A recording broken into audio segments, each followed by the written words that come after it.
आज प्रोग्राम नमस्कार के साथ नहीं, आपसे माफी के साथ शुरू कर रहा हूं, क्योंकि हर साल बरसात लोगों की जिंदगी को अपने साथ ले जाती है। सड़कें दरिया बन जाती है, जयपुर जलपुर बन जाता है, नालियां नदियां नजर आती है, मकान गिर जाते हैं, वाहन बह जाते हैं। लेकिन हर बार जो जिम्मेदार आकर प्रोग्राम में भरोसा देकर जाते हैं, वो हर साल टूटता है।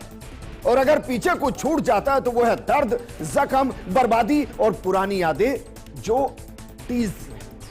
आज एक बार फिर से हम प्रोग्राम करें इस उम्मीद के साथ कि जिम्मेदार कम से कम फिर से झूठ नहीं बोलेंगे, अपने गिरेबान में झांक कर देखेंगे कैसे उनकी लापरवाही लोगों की जान ले रही है, घरों को बर्बाद कर रही है और शहर को जंग का मैदान बना रही है, जहां हर जिंदगी सांसों से लड़ाई करती नजर आ रही है। क्या सिस्टम फेल हो चुका है या कहीं कि पूरे तरीके से मर चुका है, जिसके जिंदा होने की कोई उम्मीद करना ही बेईमानी है।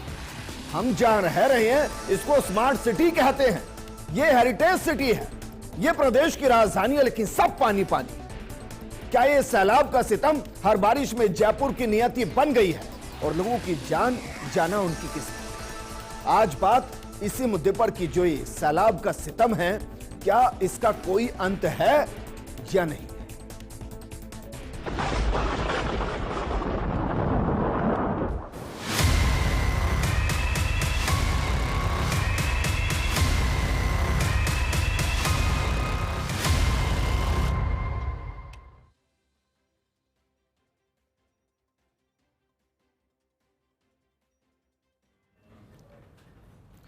कुछ तस्वीरें आपको दिखा रहे हैं, जरा इन तस्वीरों को देखिए और महसूस कीजिए कि राजधानी जयपुर में चल क्या रहा है। आपको एक जगह ऐसी नहीं मिलेगी जहां आपको बर्बादी के निशान नजर नहीं आएंगे या फिर पानी के जरिए सांसें अटकती नजर नहीं आएंगे। देखिए, कौन कहेगा कि नाले साफ हो गए हैं, सीवर ओवरफ्लो हो रहा है, इसके अलावा गाड़ियां फंस रही हैं, ड्रेनेज सिस्टम पूरा फेल हो गया है और कई जगह तो हालात ऐसे बन गए कि वहां जेसीबी पूरी की पूरी समा गई, बच्चों की बसें समा गई, लोगों की गाड़ियां समा गई, यहां तक कि जिंदगियां समा गई। लेकिन कोई इस पर फिक्र करने वाला नहीं, क्योंकि सबको पता है कि 4 दिन यह बर्बादी रहेगी, उसके बाद कोई सवाल पूछने वाला नहीं होगा और अगले साल फिर से आएंगे, जवाब दे जाएंगे और उसके बाद फिर से नया साल शुरू होगा। क्या वाकई में जयपुर को कोई गंभीरता से ले रहा है? हम इसको स्मार्ट सिटी कहें या इसको हेरिटेज सिटी कहें या इसको प्रदेश की राजधानी कहें, इसको क्या कहें? या कहें कि सबसे ज्यादा लापरवाही यही है और दिया तले अंधेरा भी सबसे ज्यादा जयपुर के अंदर ही है? या कहें कि करप्शन सबसे ज्यादा जयपुर के अंदर है? हर साल हजारों करोड़ रुपए जयपुर के लिए खर्च होते हैं ताकि जयपुर नीट एंड क्लीन नजर आए, लेकिन चंद बारिश की बूंदें किस तरीके से पूरे जयपुर के बर्बादी की कहानी लिखती है, क्या इस सिस्टम को कभी नजर नहीं आई या नजर आती है और उसको पता है कि अगले साल फिर 2 घंटे के लिए कहीं जाकर बोलना पड़ेगा, अफसोस जता देंगे कोई मर गया तो, और ये बता देंगे कि अगले साल ऐसी समस्या नहीं होगी, और कौन एक साल याद रख रहा है। आज बात इसी मुद्दे पर कि क्या वाकई में कोई सच में गंभीर है या नहीं है। हमारे साथ बीजेपी प्रवक्ता मनीष पारिक जी जुड़ गए हैं, हमारे साथ कांग्रेस प्रवक्ता राजकुमार शर्मा जी हैं, हमारे senior special correspondent Vinod Singh Chauhan MI road से हमारे साथ हैं, और senior special reporter Satyanarayan Sharma VKI से हमारे साथ जुड़ेंगे। लेकिन शुरुआत राजकुमार जी आपके साथ मैं इसलिए कह रहा हूं क्योंकि जैसे ही मैं सवाल करूंगा आप कहेंगे बीजेपी की सरकार है, बीजेपी का बोर्ड है, हम क्या करें। भाई, पिछले साल आपकी सरकार थी, जब बरसात हुई क्या व्यवस्थाएं दुरुस्त करने के लिए 5 साल कम पड़ गए थे कि अगली बरसात में फिर जयपुर उसी तरीके से मर रहा है, लोगों की जानें जा रही हैं और पूरा का पूरा जयपुर कैद हो गया है। विजेंद्र जी, सबसे पहले फर्स्ट इंडिया चैनल के ऊपर मैं विद्यानगर में जो बेसमेंट में जो हादसे के दौरान जिन लोगों की मृत्यु हुई है उनको अपनी ओर से, कांग्रेस पार्टी की ओर से, पूरे जयपुर वासियों की ओर से श्रद्धांजलि प्रकट करता हूं और प्रशासन से निवेदन करता हूं कि भविष्य में ऐसी घटना की पुनरावृत्ति नहीं हो, इसके लिए कोई न कोई कठोर कदम उठाया जाए। मैंने सर प्रोग्राम की शुरुआत में माफी मांगी है, आप इतनी हिम्मत कर पाएंगे कि माफी मांगे कि भैया आपकी लापरवाही की वजह से 3 लोगों की जान चली गई है? बिल्कुल विजेंद्र जी, प्रशासन की बहुत बड़ी लापरवाही है, चाहे सरकार कांग्रेस की हो, चाहे भारतीय जनता पार्टी हो, चाहे नगर निगम कांग्रेस पार्टी का हो, चाहे भारतीय जनता पार्टी का हो। बहुत ज़्यादा भ्रष्टाचार फैल चुका है। इसके कारण से जयपुर में कोई विकास कार्य नहीं होते, अगर होते भी हैं तो केवल लीपापोती करने का काम लगातार ये अधिकारी लोग करते आ रहे हैं। जयपुर में ड्रेनेज की जो व्यवस्था है वो इतनी ज्यादा गंदी हो चुकी है कि छोटी सी बारिश के अंदर, घंटे आधे घंटे की बारिश के अंदर जयपुर में प्रत्येक वीवीआईपी इलाका, कच्ची बस्ती या डाउन इलाका है वो तो बात अलग है, वीवीआईपी इलाके में भी पानी आराम से फुट 2 फुट भर जाता है। आज मुझे अच्छा लग रहा है सुनकर, क्योंकि आपने कहा कि भाई 5 साल आपकी सरकार में जमकर भ्रष्टाचार हुआ और उसकी परिणति यह है कि आज जयपुर के हाल ये हैं।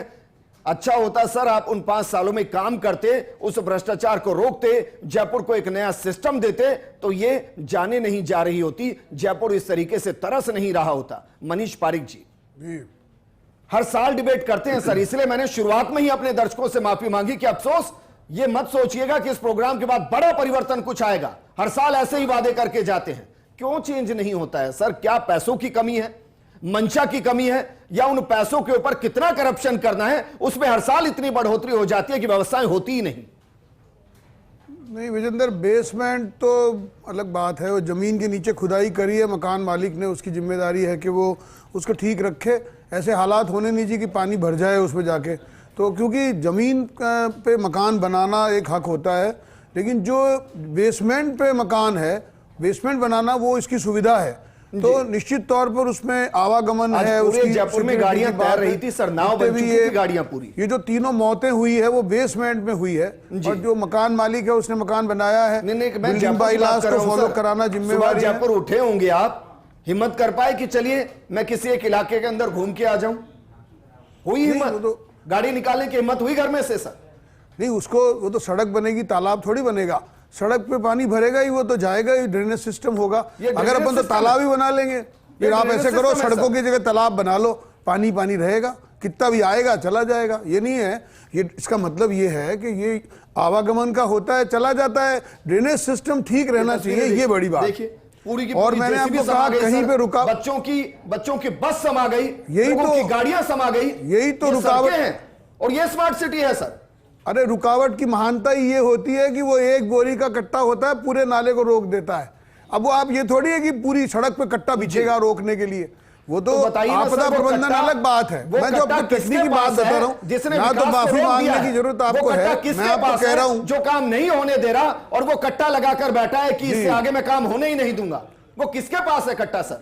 मैं आपको निवेदन कर रहा हूँ, सफाई एक अलग बात है। मैं आपको कहा उसमें देरी नहीं होनी चाहिए, जो जिम्मेदार है उन पे कार्रवाई होनी चाहिए, वो सही है, लेकिन आपदा का मतलब ये होता है अनप्रेडिक्टेबल। मतलब ये होता है कि उसका पानी का ड्रेनेज सिस्टम, अब पूरे शहर की बसावट हो रही है, लोग आ रहे हैं, अब आप रोक दो लोगों को जयपुर में बताओ अब मकान मत बनाओ, यू कैन, आप नहीं कर सकते तो होता है। अब वो उसमें परमिशन नहीं दे रही है नगर निगम बनाने की, मकान बाइलाज नहीं है, वो कहते कर्मचारी नहीं। मनीष पारिक जी, जब एक मकान खरीदा जा रहा है, कितने तरीके की ड्यूटी देता है एक आदमी? उन व्यवस्थाओं के लिए ही देता है। आप मत दीजिए ना उनको, बोलिए कि जयपुर में अब हाउसफुल है, नहीं मिलेगा किसी को, बारिश नहीं होगी, और अगर आप उसको एक्सटेंड कर रहे हैं तो आप ये कह रहे हैं कि व्यवस्थाएं नहीं देंगे उनको, मैं आपको उनको मरने के लिए छोड़ दिया जाएगा। मैं पूरी गंभीरता से बता रहा हूं विजेंद्र, ये शोक की बात है, दुख की बात है। बिहार का परिवार यहाँ पे आके कोई मजबूरी में बेसमेंट में रह रहा है, ये उनकी अपनी बात है, वो तो मैं कह रहा हूँ उसमें संजीदा विषय है, लेकिन बारिश ही नहीं होगी और पानी नहीं भरेगा, जयपुर के पानी नहीं आएगा, ये कोई नहीं कह सकता। पर हर साल कितने हजार करोड़ खर्च होते हैं सर? हम तो सभी कह रहे, प्रार्थना कर रहे बरसात होनी चाहिए। जयपुर के वेलफेयर पर हर साल कितने हजार करोड़ खर्च होते हैं सर? जयपुर के वेलफेयर पर कितने हजार करोड़ खर्च होते हैं? करोड़ होते ही है, सफाई पर भी होते हैं, सड़क बनाने पर कितने हजार करोड़ खर्च होते हैं? जी, और कोई एक सड़क बताइएगा जयपुर की जो एक बारिश को झेल जाती हो, एक बताइएगा सर। सड़कें तो सारी बारिशें झेल रही है।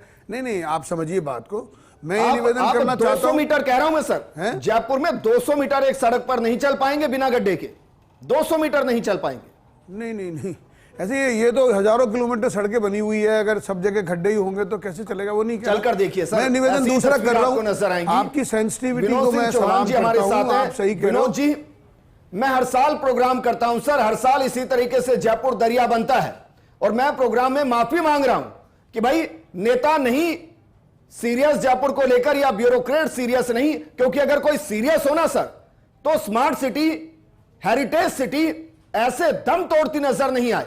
एक सिस्टम तो बने ना, कम से कम 10 सालों से ऐसे ही पानी भर रहा है। हो सकता है भाई आज आप शुरुआत करें, 2 साल आदमी को परेशान होना पड़े, तीसरे साल तो शहर की सूरत बदलेगी ना। ये बदलती दिखाई क्यों नहीं देती?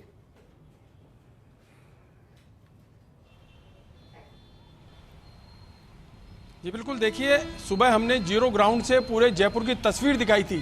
जयपुर ही नहीं, प्रदेश के उन इलाकों की तस्वीर दिखाई थी जहां पर भारी बारिश हुई है। सभी जगह से एक ही टीस थी, सड़कें दरिया बन गई, जगह जगह गड्ढे हो गए, मिट्टी का कटाव हो गया, दीवारें ढह गई। तो तमाम जो नाकामी थी वो एजेंसियों की सामने आई, विभागों की सामने आई। सड़कों की बात करें तो देखिए आप ढेर के बालाजी पे हमने वो विहंगम दृश्य दिखाया, 6 किलोमीटर लंबा था। अब जाहिर सी बात है, अगर कुछ घंटे वहां पानी भरा रहेगा, 3-3 फीट पानी भरा रहेगा, तो सड़क की हालत क्या होगी। अब जब धीरे धीरे पानी उतर रहा है तो लोगों का यही कहना है कि अभी तो सड़क बनी थी, फिर बैठ गई या फिर बह गई या बड़े गड्ढे हो गए। ये जयपुर की बात नहीं है, पूरे राजस्थान के यही हाल है। और जयपुर के लिए इसलिए कह रहे हैं कि जयपुर में ज़्यादा मशीनरी काम करती है। माना जाता है सरकार यहाँ बैठी है, एजेंसियाँ यहाँ हैं, तो काम ज़्यादा होगा। लेकिन आपने सही कहा, 200-250 मीटर पे अगर चलेंगे तो गड्ढे जरूर मिलेंगे। अगर ये बात कही जा रही है कि हज़ारों किलोमीटर की सड़कें बनी है, बहुत अच्छी बात है, सड़कें हैं, सड़कें होनी चाहिए। लेकिन जब बारिश होती है तो तमाम विभागों की पोल खुल जाती है और हर विभाग ये कह के बच्चों की तैयारी कर लेता है कि मेरी गलती नहीं बनी है। वो ये नहीं बता पा रहे कि बरसात के बाद उनमें से कितनी बची है। नहीं, मैं आपको एक बात पूछना चाहता हूं कि ये जो पानी भरा जहां पे है और जिस समय पानी तालाब भरा, आपने किसी कर्मचारी को खोलते हुए देखा कि नाला, कि भाई उन्होंने खोल दिया और फिर पानी बह गया? ऐसा थोड़ी हुआ है, वो थोड़ी देर में खुद ही निकल जाता है। मैं निवेदन ये करना चाहता हूं, जो आपदा है वो अनप्रेडिक्टेबल ही होती है, उसका स्वभाव है। एक आपकी आपदा प्रबंधन की तैयारी होनी चाहिए, ये भी सही है। और उसके बाद कोई चीज नहीं है, जयपुर मौसम विभाग कोई अलर्ट जारी नहीं करता, आप ये कह रहे हैं? नहीं कर रहा है ना। अरे तो बरसात रोक थोड़ी सकते हैं अपन, आप समझो। सड़क को बढ़ा नहीं सकते, नाले को नहीं बढ़ा सकते बड़ा, उसको सड़क को तोड़ के मकान को बढ़ा थोड़ी देंगे नाले को, वो तो है जो है। मेरी बात सुनिए आप। चलिए फिर मैंने गलती की, मुझे ये कहना चाहिए था, सड़क का चौड़ाई लिमिटेड है, शुरुआत में ये कहना चाहिए था कि चौड़ाई नहीं बढ़ा सकते हैं, जयपुर उसके ट्रैफिक को कम नहीं कर सकते, आप नाले की साइज नहीं बढ़ा सकते, आप सीवर का वो नहीं कर सकते, क्या करें? बहुत अच्छे। तो अब ये कहिए कि भाई आप उम्मीद मत कीजिएगा अगले साल भी हमसे यही तस्वीरें नजर आएंगी, कुछ उम्मीद मत कीजिएगा, कुछ नहीं बदल सकते, ये कहिए। नहीं, मैं आपको कह रहा हूं, जो नहीं, ये जो आपदा है ना, ये अनप्रेडिक्टेबल है। और ये जो लोगों की डेथ हुई है वो बेसमेंट में पानी भरने से हुई है। अब उस मकान ने अवैध बना लिया है या उसने क्यों खोद लिया, उसने कोई पानी कहां से आ गया, ये तो जांच के बाद पता चलेगा। ये तो निश्चित तौर पे कहा जाता है प्रशासन की गलती है। और जो सड़कें धंस गई है, उनमें जेसीबी समा गई है, उनमें स्कूल बच्चों की स्कूल बस समा गई है, लोगों की गाड़ियां समा गई हैं, लोगों की गाड़ियां तैरती नजर आई हैं। ये सब बस ऐसे ही हो गया। लोगों को शौक था कि चलिए बरसात के अंदर थोड़ा सा रिस्क लिया जाए, आप ये कह रहे हैं ना, कुछ तूफानी करने का मन था। ये जो मौसम विभाग भी सूचना देता है ना, उसका मतलब ये होता है कि अब आप थोड़ा सावधान रहे, सावचेत रहें, इस समय तूफान आ सकता है, पानी भर सकता है। अभी केरल में कितनी बात कह दी थी सब, उसके बाद भी हुआ। ठीक है, सत्यनारायण शर्मा जी हमारे साथ जुड़े हैं। सत्यनारायण जी, मनीष पारिक जी ये कह रहे हैं कि भाई सारी जिम्मेदारी सरकार की भी नहीं है, ब्यूरोक्रेट्स की भी नहीं है, निगम की भी नहीं है, लोगों की बड़ी जिम्मेदारी है। घर से निकल क्यों रहे हैं वो लोग? अंदर कैद हो जाएं, ना जाएं ऑफिस, सरकार नहीं करेगी कुछ, निगम नहीं करेगा कुछ, जब सही हो जाए तब घर से निकल जाए, कोई जिम्मेदारी किसी की नहीं है।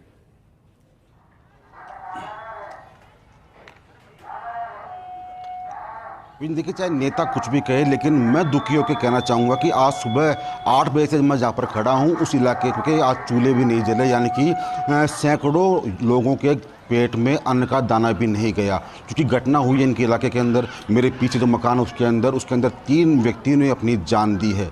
उस घटना के बाद में पूरे इलाके के अंदर एक दहशत सी फैल गई है, क्योंकि यहाँ पर हर घर के अंदर एक बेसमेंट है और एक नहीं बल्कि डबल बेसमेंट है। जिम्मेदारों को शायद दिखा नहीं होगा, जिस समय यहाँ पर ये मकान बने थे उस समय भाई हमको चेक करना चाहिए, नहीं करना चाहिए। ये मौत के कुएं हैं विजेंद्र, मेरे पीछे जो आप देख रहे हैं ये मौत के कुएं हैं। इन मौत के कुओं के अंदर एक कुएं के अंदर आज 3 जिंदगी ने दम तोड़ा है और अब इंतजार किया जा रहा है उन शवों का। जब वो शव यहाँ पर आएंगे उसके बाद में ये यहाँ पर कुएं बंद किए जाएंगे, उसके बाद में शायद आज रात को कोई किसी घर का चूल्हा जलेगा, किसी बच्चे के पेट में अन्न जाएगा।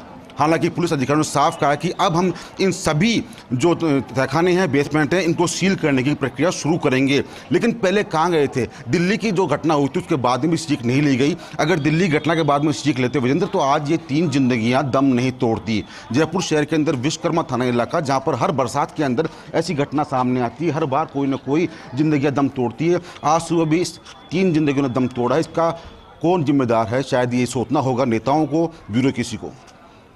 चलिए सत्यनारायण, वापस मैं आपके पास आऊंगा, लेकिन मनीष पारिक जी, बेसमेंट बनाने का एक नियम होता है, होता है ना सर? ऐसा तो नहीं है ना कि कोई पाताल तक जाकर बेसमेंट बना लेगा, नहीं होता ना सर? तो ये बनती कैसे है फिर? जी वही बात है, मैंने आपको कहा कि निगम को परमिशन देनी चाहिए, इनको परमिशन लेनी चाहिए। बिना परमिशन के मकान बना रहे हैं, अवैध निर्माण कर लिया, अब उसमें कोई रह रहा है तो रिस्क किसकी है? एक बात, अभी ये कह रहे हैं सबको सीज कर देंगे, ऐसे होता तो है ये कह देंगे सबको बेघर कर दिया, बाहर निकाल दिया, सीज कर दिया, किसी को पता ही नहीं चला बेचारे को। कह देंगे मैं आपको पूरी की पूरी 40 फीट की बेसमेंट रात को शुरू हुई, सुबह बनकर खत्म हो गई। इससे पहले कि सिस्टम जागता, बेसमेंट तैयार हो गई, पता ही नहीं चला किसी को। मैं यही तो कह रहा हूं, अभी आपको अगला प्रोग्राम ये करना पड़ेगा कि सबको बाहर निकाल दिया, सब जगह ताले लगा रहे। अब ये इसके लिए कर लेना, ये तो करेंगे क्या? ये जो लोग जिम्मेवारी समझ ही नहीं रहे हैं, खुद ऐसे काम कर जिम्मेदारी समझ रहे हैं सर, उनको तो जब बेसमेंट का पहला पंजा चल रहा है तभी आप रोक देंगे तो ये समस्याएं नहीं आएंगी। क्या ये जिम्मेदारी नहीं है? तो जयपुर अवैध निर्माण रोकना जिम्मेदारी नहीं है? मकान का इलीगल कंस्ट्रक्शन क्या जिम्मेदारी नहीं है? अगर कोई नॉर्म्स तोड़कर बेसमेंट बना रहा है उसको रोकना जिम्मेदारी नहीं है? ये तो मैं आपको कह रहा हूं ना, ये तो होना ही चाहिए बिल्डिंग बायलॉज। मैं कोई नेता के नाते नहीं, कौन तय करेगा सर इसको? कॉमन मैन तय के नाते नहीं, मैं कोई पार्षद के नाते नहीं बोल रहा, मैं एक जनरल जो डिएबिलिटी यहाँ पे डेवलप हुई है उसके बारे में कह रहा हूं। चाहे जैसे मकान बनाते हैं, चाहे परमिशन मिलती नहीं है, लेती नहीं है, होता नहीं है, उसके बाद में उसको यूज करते हैं, बनाते नहीं है, किराया वसूलते हैं। बनाने दिया जाता है। शहर में आधे मकान का किराए वसूल करने के लिए बने हुए हैं। विनोद सिंह चौहान जी, मैं व्यक्तिगत तौर पर मानता हूं कि सिस्टम अगर चाहे तो कोई व्यक्ति अपने मकान पर एक ईंट एक्स्ट्रा नहीं रख सकता। यहां तो बेसमेंट खुद रही है पाताल तक, और मनीष जी कह रहे हैं कि वो बना रहे हैं, हम क्या करें? वो बना नहीं रहे हैं सर, उनको बनाने दिया जा रहा है, इसलिए बन रही है।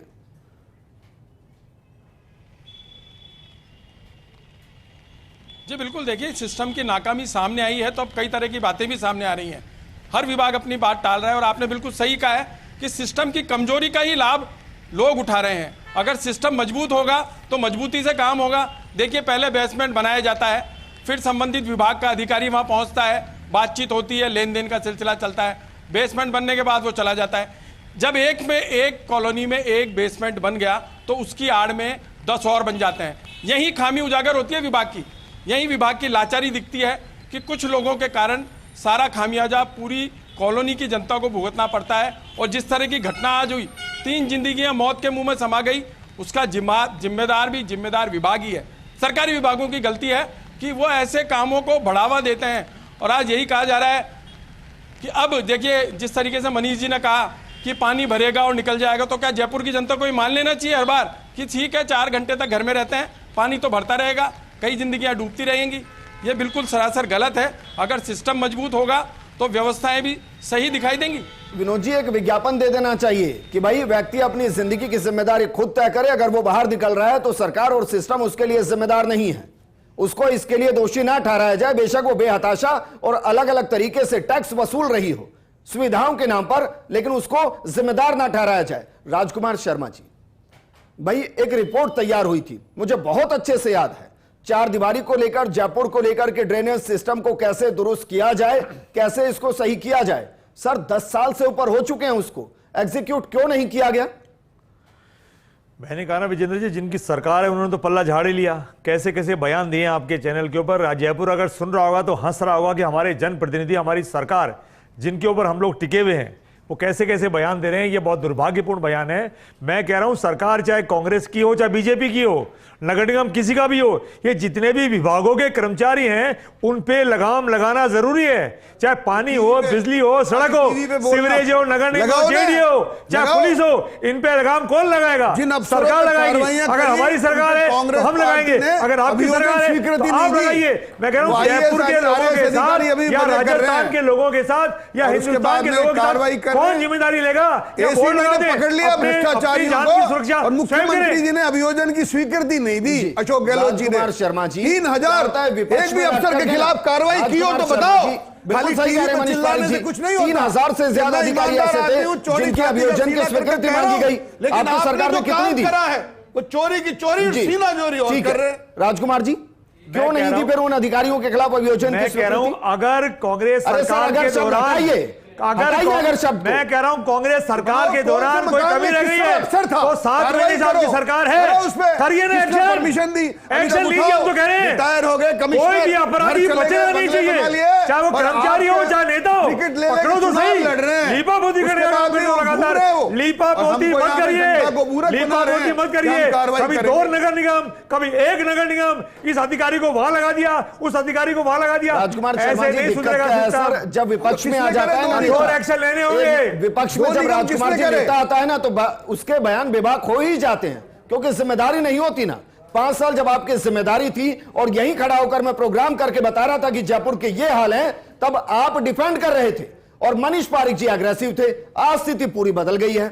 यही नियति है सियासत की सर। आज तो आप ना जाने क्या क्या कह देंगे। जब सरकार होती है और 5 साल आपके पास होते हैं, तब व्यवस्थाओं को क्यों नहीं सुधारते हैं? आप ये कह रहे हैं कि आज जो घट रहा है वो सिर्फ आज की सरकार की वजह से घट रहा है। मैंने नहीं कहा है, मैं तो फिर कह रहा हूं सरकार चाहे कांग्रेस की हो चाहे बीजेपी की हो, ये तमाशा नहीं चलेगा, ये तमाशा होना भी नहीं चाहिए।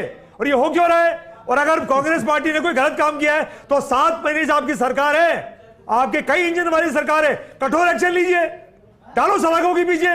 क्या तमाशा लगा रखा है? सत्यनारायण जी, सुने किसके ठीक है, कहने से डबल सत्यनारायण बेसमेंट जी, बन गए? जरा बताइए कैसे वहां बन कितने गए? बेसमेंट बने हुए हैं और क्या लीगली वहां बेसमेंट बन सकते हैं?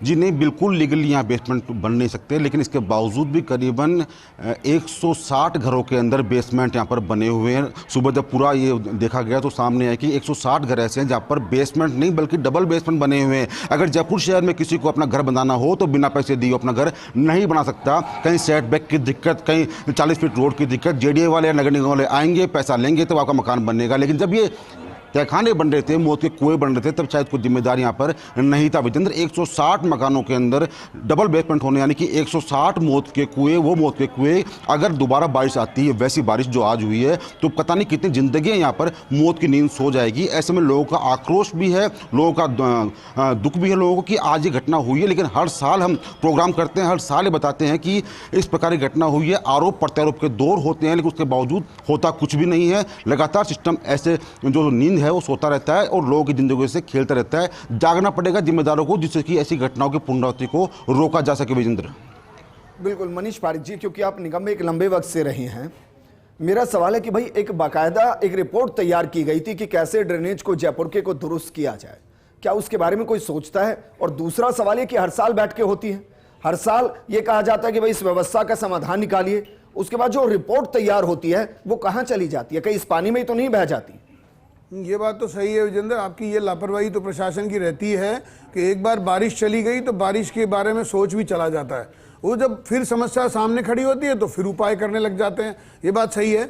ड्रेनेज सिस्टम को सुधार करने के लिए जैसे बड़ी जगह बड़े नाले बने हैं जहाँ पे जेडीए का काम है, वहाँ पर बड़े हैं तो वहाँ पे ड्रेनेज की प्रॉब्लम नहीं आती है। लेकिन जहाँ पे छोटे सीवर लाइन है, जो पुराना शहर है जहाँ पे आबादी बाद में बढ़ी है, उसको भी ट्रंचलेस सिस्टम से 400 करोड़ की योजना लेकर आए थे। मैं खुद उप महापौर था, उस दिन मैं कुर्सी पर बैठा था, उस दिन महापौर की, और मैंने वो प्रस्ताव पेश किया था।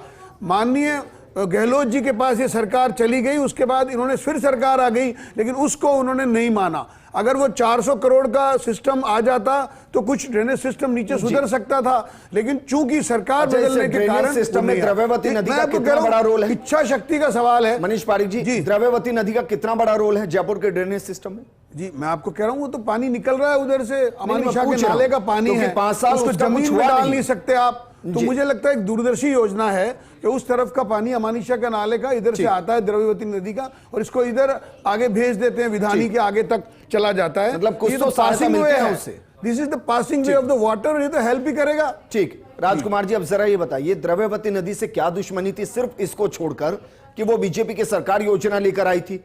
क्यों उसके ऊपर काम करके उस प्रोजेक्ट को पूरा नहीं किया गया 5 साल? मैंने कहा ना विजेंद्र जी, द्रवती नदी की एक अकेली समस्या नहीं है। अरे सर क्यों पूरा नहीं मैं किया कह रहा गया हूं उस कि प्रोजेक्ट को? ऐसे मैं जानना चाह सैकड़ों रहा हूं आज। प्रोजेक्ट जयपुर में भाई, हैं, पैसा ऐसी बहुत कांग्रेस का तो समस्या लगा नहीं जयपुर था। में, क्या राजकुमार जी, सरकारों की कमी की वजह से, राजकुमार अधिकारियों जी, की लापरवाही राजकुमार जी, से ये घटनाएं घटती क्या है। क्या सैकड़ों करोड़ रुपए कांग्रेस का लगा था? बिल्कुल नहीं लगा था। बीजेपी का लगा था? बिल्कुल नहीं लगा था। एक कॉमन मैन का लगा था ना सर। 5 साल तक उस पैसे की बर्बादी क्यों की गई और क्यों उस योजना को एग्जीक्यूट क्यों नहीं किया गया? इस देश भावना से कांग्रेस ने क्यों काम किया जिसका खामियाजा आज पूरा जयपुर भुगत रहा है? मैं कह रहा हूं केवल द्रवती नदी की वजह से नहीं भुगत रहा है, सिस्टम ही ऐसा बन चुका है। भ्रष्टाचार चरम पे रहता है, जो सरकारें होती है अधिकारियों पे समय पे कार्रवाई नहीं हो पाती है, और ऐसा नहीं है सारे अधिकारी भ्रष्ट अरे हैं। सर मैं आपका अनुभव नहीं पूछ रहा सरकार के दौरान का कि भाई आपके अधिकारी नहीं थे कंट्रोल में, भ्रष्टाचार चरम पर था, आपकी सरकार कंट्रोल नहीं कर पा रही थी, भ्रष्टाचार भी करते थे, 7 कम से महीने कम से क्या हो रहा प्रोजेक्ट तो पूरा है? करते सर। पहले तो क्या हो रहा था कोई बात नहीं, 7 सिंह महीने से चौहान क्या हो जी, रहा है? विनोद 7 सिंह महीना चौहान बड़ा जी। वक्त होता है। ठीक है, अभी भी आप विनोद पार्कों सिंह में चौहान जाइए, जी, क्या वाकई में बिजली आपको के लगता है नए कि खुले पड़े हैं? जयपुर सियासत में फंस गया है? क्योंकि कई ऐसे प्रोजेक्ट हैं जो सरकारों के साथ शुरू होते हैं और दूसरी सरकार के आते ही बंद पड़ जाते हैं और उनको कोई फर्क नहीं पड़ता कि आम जनता की सुविधा के लिए प्रोजेक्ट शुरू किया गया, उसमें आम जनता का पैसा लगा हुआ है। अगर वो प्रोजेक्ट वक्त पर पूरे होते, नदी नाले अपने मूल स्वरूप में होते, तो भी शायद यह समस्या नहीं होती।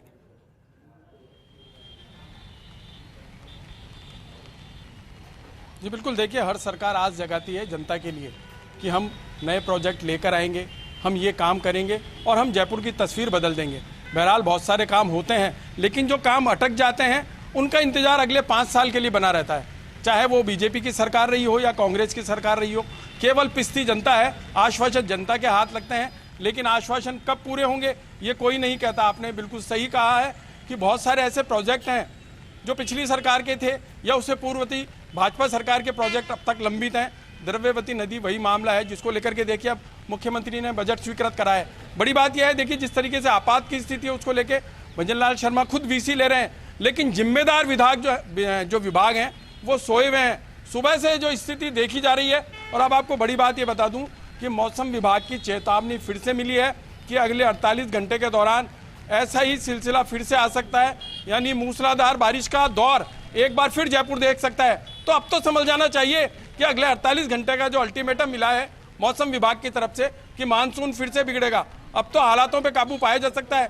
लेकिन देखिए मुख्यमंत्री बैठक ले रहे हैं, विभागों को चेता रहे हैं, कलेक्टरों को वीसी के माध्यम से जोड़ा है, लेकिन देखने वाली बात यह रहेगी क्या जो जिम्मेदार विभाग हैं उनकी आंखें खुल पाती है या फिर जनता वही देखती रहेगी कि 4 घंटे तक पूरा नाला जाम है, सड़क जाम है, लोग घरों में कैद हैं और इस बात का इंतजार कर रहे हैं कि कब रास्ता खुलेगा, कब नौकरी पे जाएंगे या क्या रोजमर्रा के काम कर पाएंगे।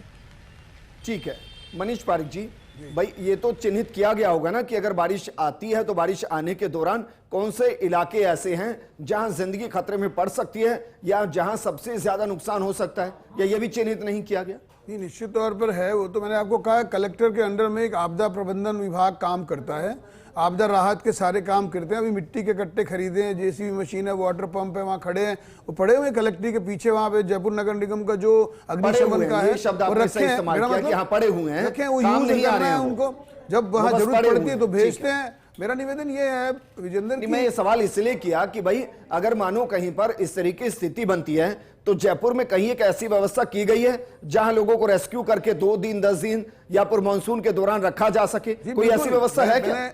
मेरे को ध्यान है कि इसके लिए जेडीए और नगर निगम के जो सामुदायिक केंद्र हैं उन लोगों को ये बताया जाता है कि बारिश के दिनों में आपदा प्रबंधन के तहत इनको चिन्हित किया गया है। कुछ निचले इलाके के जो इलाके हैं जहां पानी भर सकता है वहां से खाली करने के निवेदन किया जाता है। पहले भट्टा बस्ती और ये जो अमानिशा के नाले के पास वाली बस्तियां हैं वहां के लिए कहा जाता है। आप कार्यालय खोल रहे हैं, लोगों को कोर्ट में जाना पड़ रहा है, तो सामुदायिक भवन का तो क्या इस्तेमाल कर रहे हैं? लगातार लोग परेशान हैं और आप पत्रकार साथी परेशान हैं। पत्रकार कॉलोनी का मामला है, पत्रकार साथी कोर्ट में गए हैं कि साहब हमारे सामुदायिक भवन को कार्यालय तो मत खोलिए। विपक्ष में बैठ के कितना मजा आता है ना सर आरोप लगाने में। नहीं, वो कोई सरकार के दौरान सरकार के दौरान कुछ नहीं करना, तकलीफ होती है जयपुर के सरकार के दौरान कुछ नहीं करना है, का कोई काम यही सियासत है जी। लेकिन मनीष पारिक जी एक और अलर्ट है, उस अलर्ट को लेकर कुछ भरोसा दे पाएंगे या मान ले कि भाई कह दें सबको कि अपने घर में रहिए, घर के अंदर ही पानी आएगा, पानी में पैरों को डुबोइए, आराम से वहीं पर चाय पानी का मजा लीजिए, पानी भी निकल जाएगा, व्यवस्था भी बदल जाएगी, मानसून भी चला जाएगा, अगले साल फिर 2-4 दिन के लिए घर में कैद हो जाना, क्या फर्क पड़ता है? मैं पूरी जिम्मेदारी से कह रहा हूं कि प्रशासन को अपना काम करना ही है। उनके प्लान ए प्लान बी बने हुए हैं, वो सब उन्होंने काम भी करा होगा। वो आपदा प्रबंधन की जो भी इंस्ट्रूमेंट है, इक्विपमेंट है, वो अप टू डेट रहने चाहिए। जो यहाँ पर नागरिक सुरक्षा के कर्मचारी हैं, नागरिक सुरक्षा के कार्यकर्ता है, उनको भी तैनात किया जाता है, उन सबकी ट्रेनिंग भी होती है और सब उसके तहत योजना करते ही है। लेकिन मैंने जैसे आपको प्लान ए का मतलब क्या? प्लान ए एब्सेंट और प्लान बी का मतलब प्लान बी बोगस। जो अगर एक ए प्लान काम नहीं करेगा तो बी भी रखते हैं, सब्स्टिट्यूट प्लान। तो इसका मतलब यह है कि इसको प्रशासन ने प्लानिंग में कुछ छोड़ा नहीं है। ये प्लानिंग के बाद की तस्वीरें हैं जी, आपदा प्रबंधन की प्लानिंग होती है, ये प्लानिंग के बाद की तस्वीरें हैं सर। और जो तो मत मैंने कीजिए आपको सर बताया, प्लानिंग, फिर हम नहीं, भरोसे मैं छोड़ जितना दीजिए। जानता हूं, बीइंग क्यों इतना डिप्टी पसीना मेयर फॉर बहाना जयपुर, सिस्टम का? मैं ये समझता हूं कि उस समय मैंने मीटिंग में देखा था, वो आपको बता रहा हूं, प्रशासन करता ही है जी। लेकिन अच्छा, उसके डॉक्यूमेंट कहाँ उपयोग मिलेंगे हो मनीष जाए जी? हमेशा। भाई ये डॉक्यूमेंट सारे कहाँ मिट्टी के मिलेंगे गट्टे लगा दिए मनीष जी? जाएंगे। ये डॉक्यूमेंट कहाँ मिलेंगे कि बीते 10 सालों में बरसात के बाद मीटिंग हुई, मीटिंग के अंदर कुछ पॉइंट बने, उनमें सुधार की बात की गई और वो सुधार नहीं किए गए, इसके लिए कौन कौन जिम्मेदार, और जो सुधार की बात की गई उन पर एग्जीक्यूशन क्यों नहीं हुआ या फिर सिर्फ रवायत रह गई? नहीं, अब ये आपदा प्रबंधन के काम में तो ये नहीं है कि आगे क्या किया जाए, वो तो उसी समय रेस्क्यू ऑपरेशन चलता है। ये भी बात सही है, अगर कोई चीजें ध्यान आती है तो उसको स्मार्ट सिटी की मीटिंग में रखना चाहिए, उसको ये जो high power committee high court ने बनाई है उसकी मीटिंग में रखना चाहिए, या विभागों के समन्वय होते पूरा हैं। जयपुर खुदा हुआ है सर, पूरा जयपुर गैस पाइपलाइन की वजह से, नहीं है, मैं सीवरेज की वजह से और वजह से। मैं जानना चाह रहा हूं भाई, पूरा जयपुर एक बार में खोद दिया गया, क्या ये सिस्टम नहीं होना चाहिए था कि आप 1 किलोमीटर के अंदर लाइन बिछाएं, उस 1 किलोमीटर पर सड़क बनाएं, फिर आगे से उसको तोड़े, फिर सड़क बनाएं? पूरा जयपुर इस वक्त धंसा हुआ है सर, पूरा जयपुर। वो तो अब ये मुझे नहीं पता है, मैं जानता नहीं इस बारे में कि कैसे उसको करा है, कोई उसका टेंडर कैसे हुआ है, उसका कोई वर्क ऑर्डर कैसे हुआ है, उसको टुकड़ों में करना चाहिए, मुझे नहीं पता। लेकिन मुझे ये जरूर ध्यान है कि कलेक्टर का निर्देश आता है बारिश के पहले कि अभी जमीन खोदना बंद करिए और अब खड्डे की अनुमति नहीं मिलेगी। तो जो सीवर लाइन बदलने का काम था उसको तुरंत समाप्त किया गया। विनोद सिंह चौहान जी, सर कोई तो सिस्टम होता होगा ना भाई, पूरे एक शहर को आप खोद कर थोड़ी ना छोड़ देंगे। अगर आपने 1 किलोमीटर खोदा है, उसमें लाइनें बिछा दी हैं, तो उसको पहले पक्का करेंगे तब आगे चलेंगे, या पूरा जयपुर एक बार में खोदा जाएगा, उसके बाद बारिश का इंतजार किया जाएगा कि जो जो मिट्टी जितनी धंस सकती है उसके लिए मेहनत ना करनी पड़े, उतनी मिट्टी धंस जाए, उसके बाद फिर रोड बना देंगे। तो यहां तो बारिश को सिस्टम कहीं ऐसा तो नहीं कि इस आपदा को अवसर के तौर पर देख रहा हो कि 2 पैसे बच जाएंगे, 4 जिंदगी चली गई तो कोई बात नहीं।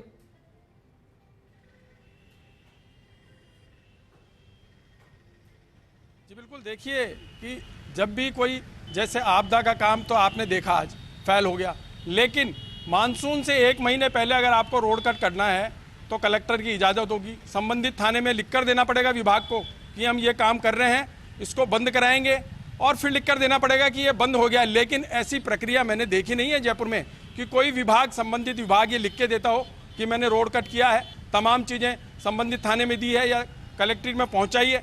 ये सब केवल कागजी बातें साबित हो गई हैं। जैसा मनीष जी बोल रहे हैं कि प्लान ए और प्लान बी, देखिए प्लान ए सबसे मजबूत होता है, जो आज फेल होता हुआ दिखाई दिया। जब प्लान ए काम नहीं कर पाया तो प्लान बी की अपेक्षा कैसे की जा सकती है? प्लान बी तो वहाँ काम आता है जहाँ पूरा ए अच्छी तरीके से हो या एक आध जगह कोई कमी बेसी दिखाई दी हो। लेकिन यहाँ तो देखिए ग्राउंड जीरो से जो चीज़ें दिखाई गई जयपुर की, वो पूरी तरह से फेल थी। सभी जगह पानी भरा हुआ था, सभी जगह की स्थिति खराब थी। सिस्टम में देखिए, आप कह रहे हैं आपदा प्रबंधन दिखाई देना चाहिए। हम करीब 2 घंटे तक सीकर रोड पर रहे, 6 किलोमीटर का दायरा कवर करा, ना तो कोई पुलिसकर्मी वहाँ था जो वाहनों को निकलवा सके, ना आपदा प्रबंधन के वो लोग जिनको आप एसडीआरएफ की टीम में गिन रहे हैं वो थे, ना कलेक्टर साहब पहुँचे थे, ना कोई उनका नुमाइंदा पहुँचा था। अगर ये हाल वहाँ के थे तो कहा जा सकता है कि जयपुर में कमोवेश यही हाल दिखे होंगे। तो जब सिस्टम बना हुआ है, उस सिस्टम को फॉलो नहीं कर रहे हैं, केवल कागजी बातें कर रहे हैं, तो देखिए राहत कहीं नहीं मिल पाएगी ऐसी। ठीक है विनोद जी, हो सकता है भाई कंट्रोल रूम बनाए और कैमरे के जरिए देख रहे हो और लुत्फ उठा रहे हो, देखिए देखिए वो कार बह गई, देखिए वो जैसी भी धंस गई, हो सकता है वहां बैठकर उसकी कमेंट्री चल रही हो।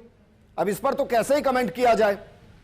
सत्यनारायण, क्या वाकई में जो आप कह रहे हैं कि पुलिस गंभीर है कि जितनी भी वहां बेसमेंट बनी है उनको सीज किया जाए और एक वैकल्पिक व्यवस्था वहां कम से कम की जाए, क्योंकि एक और बड़ा अलर्ट बताया जा रहा है अगले 24 घंटे के अंदर कि जो भी वहां रिस्क जोन में रह रहा है उनको कम से कम वहां से वक्त से पहले रेस्क्यू करके अस्थायी तौर पर कहीं पर रखा जाए। क्या यह व्यवस्था हो रही है?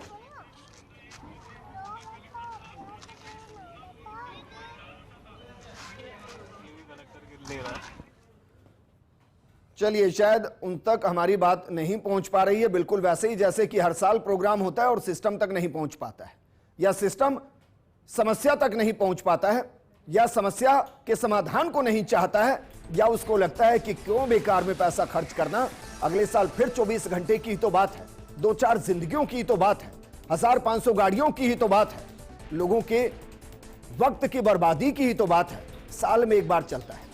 इस प्रोग्राम में फिलहाल इतना ही, लेकिन हम यकीन से आपको गारंटी नहीं दे पाएंगे कि अगले साल जयपुर इस तरीके से फिर से दम घोटता या दम घुटता हुआ महसूस नहीं करेगा।